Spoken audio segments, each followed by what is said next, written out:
Hey everyone, welcome back. Donald Trump just pled not guilty to the new federal charges levied against him in his latest indictment. Now, over the last couple of days, we've seen the former president and his surrogates start to road test their legal defense, which seems to revolve around two main arguments. Number one, that the former president's lies regarding the 2020 election were covered by his First Amendment right to free speech and therefore cannot be criminally prosecuted.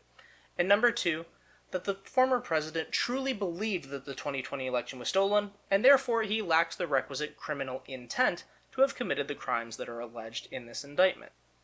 However, I think that Jack Smith might have seen these arguments coming, as when you read through the indictment, the special counsel provides almost perfect counterarguments to both of the former president's leading legal defenses.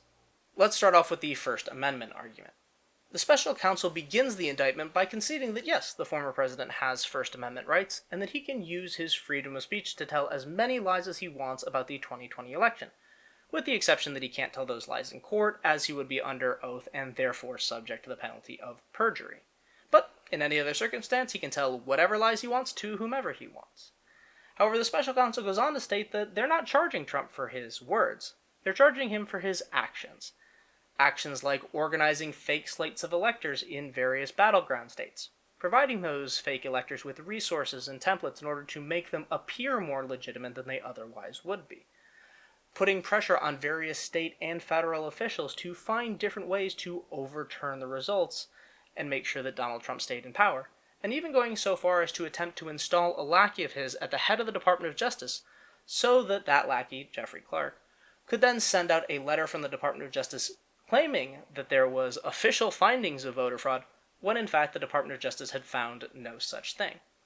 And so the special counsel is pointing out very clearly at each step of this indictment that they don't really care about the things that Donald Trump said. They're much more interested in the things Donald Trump did. However, I suppose one could argue that when Donald Trump was talking to the former vice president, or to the Secretary of State of Georgia, or any of the other state-level officials he reached out to and pressured to overturn the results of the election, that he was just using his speech. That's all he did. He talked. And that's fair. However, there are limits to the freedom of speech. And one of the types of speech that is not protected is when you're trying to convince someone to engage in criminal behavior, which is what Donald Trump was doing. He was informed by all of the people he talked to that there was no legal way for them to overturn the election in his favor, and despite the fact that he was told that multiple times, he continued to pressure all of these officials at both the federal and state level to join in his criminal conspiracy and help him steal the 2020 election. So, even though he was just using his words and just talking, this type of speech is not protected by the First Amendment. That being said, the special counsel does reference many of Donald Trump's lies throughout the indictment, but it's not because any of that speech is inherently criminal. Instead, the special counsel argues that these statements are evidence of Donald Trump's state of mind and potential criminal intent. The indictment goes on to say that Donald Trump must have known that his claims about the election were false, and that he was spreading these lies as a justification to further his various criminal conspiracies.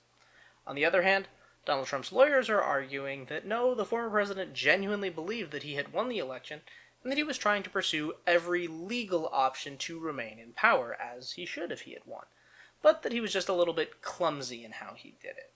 And the reason Donald Trump's defense doesn't hold any water is simply the fact that he was told so many times that what he was saying was not true. He heard it from Bill Barr, his hand-picked attorney general. He heard it from the person that he appointed to lead cybersecurity efforts with specific regard to elections. He heard it from various Republican state-level officials.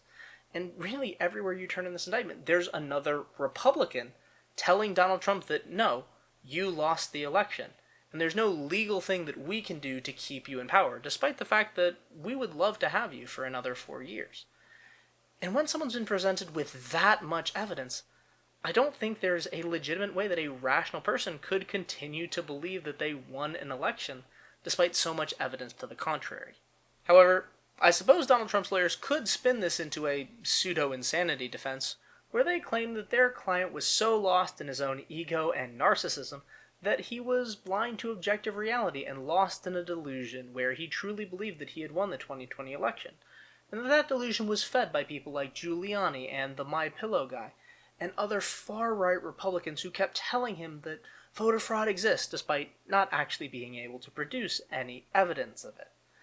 Now, I don't think that would actually hold up in court, and to be completely honest with you, I don't think Donald Trump's ego and narcissism would let him permit his lawyers to try anything nearing an insanity defense. Now, of course, the former president is also going to argue that this is a witch hunt and further evidence of the weaponization of the DOJ, but those are really more fundraising messages than they are legal arguments. When it comes to the courtroom, him and his lawyers have previewed their defense, and it doesn't really stack up well against the indictment, and I doubt it'll do any better against any future prosecutorial arguments once they get into a courtroom.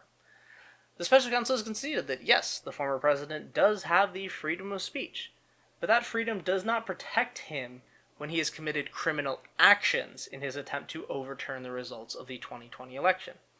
Additionally, while he can't be prosecuted for what he said, those statements can be used to show his state of mind.